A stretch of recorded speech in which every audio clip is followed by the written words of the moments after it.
esa área, entonces el norte de Manhattan creció. Este es un hecho poco conocido. Inwood Hill Park contiene el último bosque primigenio que existe en Manhattan. Este es uno de los pocos vestigios que quedan de cómo era Manhattan hace 400 años. Pero el verdadero tesoro natural de Inwood está debajo de mí. Se llama mármol de Inwood y ha existido por casi 450 millones de años. El mármol de Inwood se formó cuando capas de dolomita y piedra caliza se fusionaron por el intenso calor que se produjo cuando la placa continental de la costa este de Norteamérica colisionó con una serie de islas volcánicas. El resultado fue una brillante y blanca roca metamórfica. El mármol de Inwood es una variedad más blanda del lecho rocoso de Manhattan. Es la roca que originalmente unía Manhattan al continente, pero a través del tiempo, el mármol blando se erosionó y fue arrastrado por los ríos Hudson, Harlem y este. Desde mediados del siglo XVII y hasta finales del siglo XVIII, este valioso mineral fue explotado por los primeros colonizadores de Nueva Harlem y varias canteras comerciales dominaron el paisaje. Se usaba en la construcción para estructuras como muros y arcos, para lujosas propiedades y hasta para hacer cal para fertilizante. Por eso el versátil mármol de Inwood era una mercancía muy preciada. Pero era de una calidad muy pobre. Tan pronto encontraron mejores materiales, esas canteras fueron abandonadas. En 1891, mucho después de la desaparición de la industria del mármol, un experto en bienes raíces llamó a esta área Marble Hill. 1790. George Washington da el primer discurso del Estado de la Unión. La Suprema Corte de los Estados Unidos se reúne por primera vez en la ciudad de Nueva York y la demolición de un viejo fuerte abre el camino a un paseo público. Cuando los colonizadores holandeses llegaron, a principios del siglo XVIII, la isla de Manhattan era una franja de tierra mucho más angosta. Hace 300 años, muchas de las calles a lo largo del actual terreno costero habrían estado bajo el agua. Las raíces de Nueva York están en el Bajo Manhattan. Fue aquí donde esta metrópoli gigante tuvo sus comienzos. Fue fundada para ser la capital financiera del mundo. Era un puesto fronterizo comercial. La razón para ser un centro comercial es el gran puerto que brinda un acceso directo a Europa. Empezando en su mayor parte en tierras de labranza en el siglo XVII, la población de la ciudad creció. Estas granjas o baggeries, como eran llamadas por los holandeses, pronto fueron alcanzadas por entidades residenciales o comerciales cuando la ciudad de Nueva York empezó a prosperar y crecer. Esta es Pearl Street. Lleva su nombre por las conchas perladas que se encontraron en sus costas cuando Pearl Street estaba a la orilla del agua. Originalmente la orilla este de la costa del Bajo Manhattan terminaba en Pearl Street y la del oeste en Greenwich Street. No había mucho dinero para la construcción del borde costero de Nueva York. En 1686, el gobernador Dongan le concedió a la ciudad el derecho de reunir fondos vendiendo lotes de agua. Los lotes de agua eran concesiones de terreno en el agua. Ellos eran o alquilados o vendidos a privados. En aquel entonces, los neoyorquinos que vivían en el borde costero construyeron muelles para que los barcos echaran amarras. Con el tiempo se empezó a acumular sal en los muelles vacíos y hubo que construir nuevos muelles adentrándose en el río.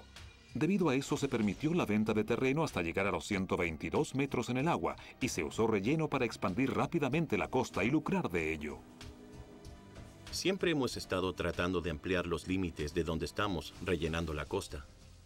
El relleno de esa época no era fiscalizado por las leyes de sanidad y estaba formado por arena y conchas de ostras e incluso caballos y cerdos muertos. Todo lo que se puede construir tiene valor y ciertamente en Nueva York, la capital del mundo financiero, el valor está al tope de la lista.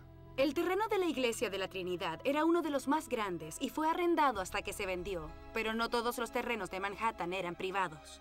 Pronto los ciudadanos tuvieron su propio espacio de recreación. Este parque fue construido con las cosas que quedaron de la demolición del Fuerte George. El lugar que tenía el toque occidental del Bajo Manhattan fue una gran atracción para los neoyorquinos y les permitió tener un espacio abierto que hoy conocemos como Battery Park. Battery, como era conocida esa área, recibió su nombre de la batería de cañones alineados en el borde costero del Bajo Manhattan cuando el área era conocida como Fuerte Ámsterdam. Después de la Revolución Americana, la ciudad de Nueva York demolió el fuerte con planes de construir un nuevo castillo en la isla de Manhattan. El fuerte demolido sirvió como relleno para un nuevo paseo público donde hoy está Battery Park, y Castle Clinton fue construido sobre una isla artificial a unos cuantos metros de la costa. Como la mayoría de los cambiantes paisajes, que parece estar erigido sobre tierra firme, en realidad está hecho por el hombre sobre una isla artificial. Castle Clinton fue construido para proteger el puerto de Nueva York de los británicos en la guerra de 1812. Cuando la amenaza de la guerra pasó, la propiedad fue cedida nuevamente a la ciudad de Nueva York. El nombre Castle Clinton fue cambiado por Castle Garden y fue utilizado como un popular centro de entretenimiento, el Madison Square Garden de la época. Lafayette hizo una visita de regreso a los Estados Unidos después de la Revolución y fue hospedado en Castle Garden. En 1855, Battery fue extendido nuevamente usando relleno. Entonces el parque se topó con Castle Garden y finalmente terminó rodeándolo. Y la isla sobre la que estaba erigido se convirtió en parte de la isla de Manhattan. Este es otro secreto. Castle Garden fue el primer terminal de inmigración del mundo. Más de 8 millones de inmigrantes pasaron por sus puertas. A mediados del siglo XIX, la élite comenzó a emigrar hacia el norte de la ciudad, cuando los inmigrantes europeos se establecieron en el sur. Entre la gran hambruna irlandesa y el fracaso de la Revolución Alemana, de pronto llegó una gran cantidad de personas. Castle Garden fue la puerta de entrada a América hasta que la isla Ellis se hizo cargo del proceso de inmigración en 1890. El paisaje del Bajo Manhattan cambia nuevamente en 1966, cuando comienza la construcción del World Trade Center.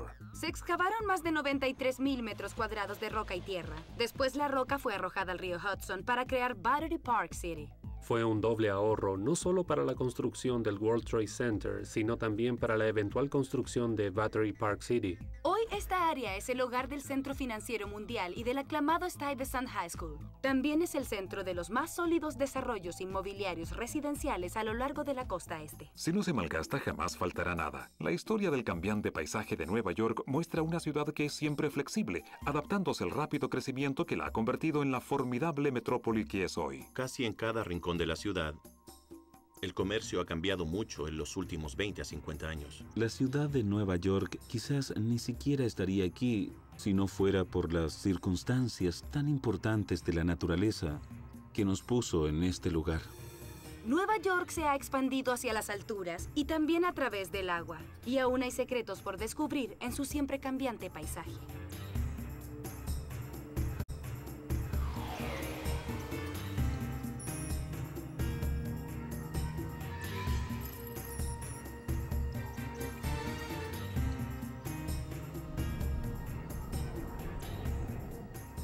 Estoy en el Museo Americano de Historia Natural, donde podemos viajar en el tiempo hasta la formación de la Tierra.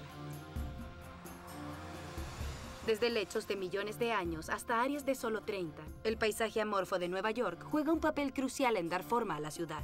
Hasta la próxima en Secretos de Nueva York.